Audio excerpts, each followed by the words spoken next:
It was time that Wamsle spoke. And I want to set the record straight.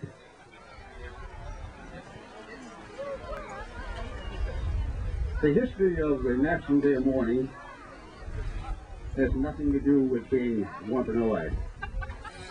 It was started by a group of Indians and followers known as the United American Indians of New England, which included all the way from Maine, of course, down to Rhode Island, Connecticut.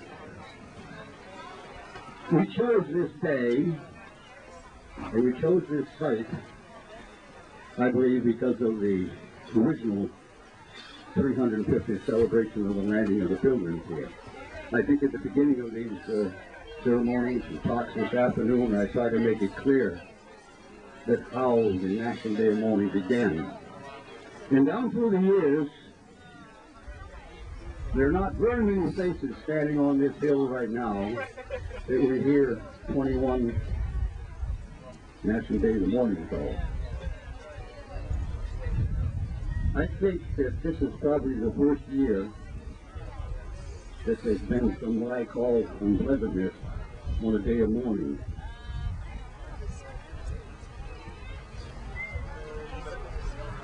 When I call unpleasantness,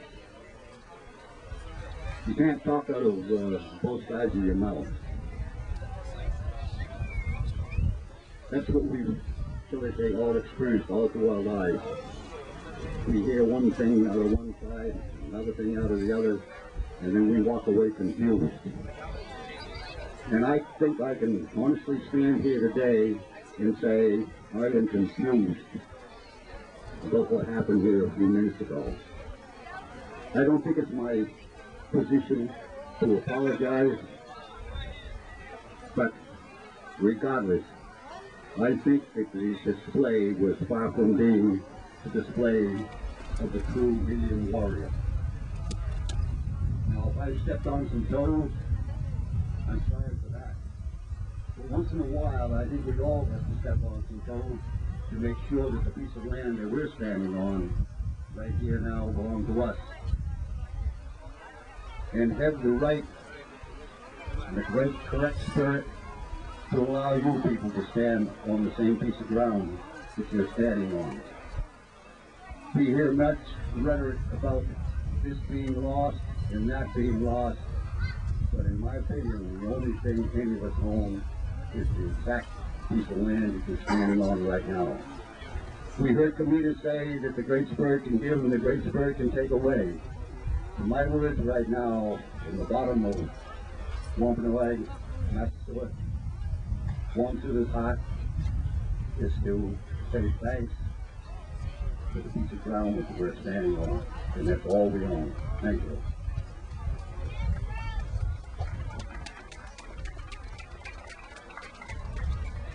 Okay. I want to introduce my friend Kent Whitson. So, I'd like to put on the economic and the Wampanoag language. First of all, I want to correct something. This land, nobody owns, nobody ever did. We're the caretaker. We knew how to take care of it. When I get through today, and I do want your undivided attention. If you're talking, please stop and listen. Because what I have to say today, I do have some thank you notes. And I'll tell you what I'm thanking you for. And the message that I'm giving you is not just about yesterday or 300 years ago. It's about today, tomorrow, and the next 10 years. And I'll tell you why I say 10 years. I don't come here as your enemy, but it's hard to be your friend because we have very little in common. We have very little in common. I could say Yankee. You know what that means in our language, see? But I'm not saying it. My people are here. My native people, my Wampanoag, all my native people. They're all, I'm proud of them all here. Some, like myself, may look lighter. Some may look darker. That's because of you. That's your fault. You came here. Who said we wasn't friendly?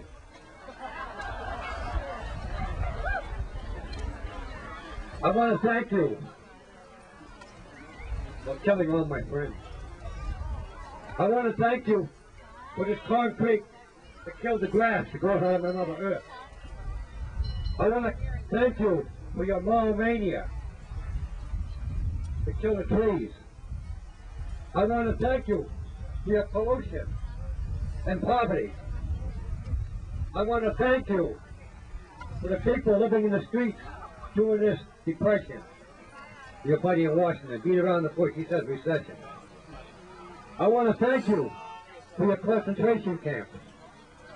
I want to thank you for your prejudice and your insults. And while I'm thanking you, I want to ask you, you better pretty soon wake up and smell the coffee, because the Creator has been talking. You have not been listening. When you see these storms we call Bob, the hurricanes, and tornadoes where they never were before, buildings shaking from earthquakes, those storms are called storms to overpower progress.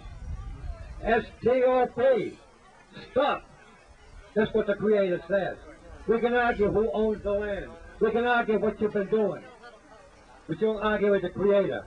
If you keep going like you're going, don't worry about your grandchildren. Because we have about 10 years left.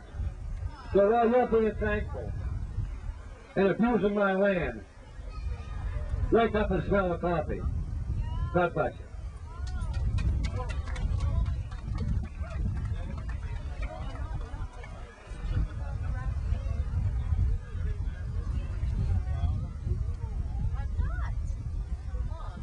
Okay, we'll have the drummers come out and we'll have a blanket dance now. I guess everybody has said what they have to say.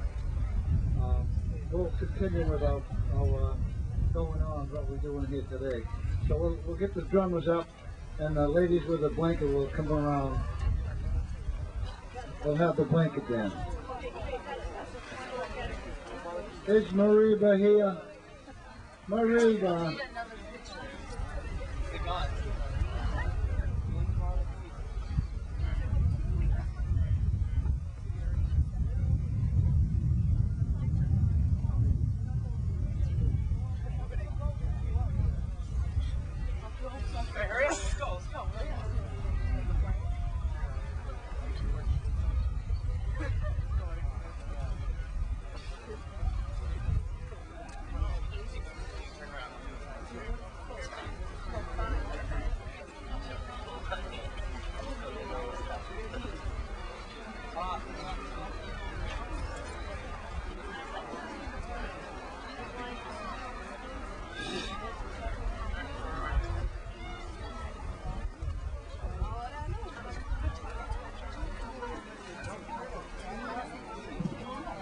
Okay, this blanket dance and all the money that's donated will go to different organizations that need the money, like Pelletier, Oka, Big Mountain, all of these other organizations that don't have money to help themselves. That's where the money will go, and we'll distribute it evenly so that everybody gets a piece of the money that you people donate today and we donate today too.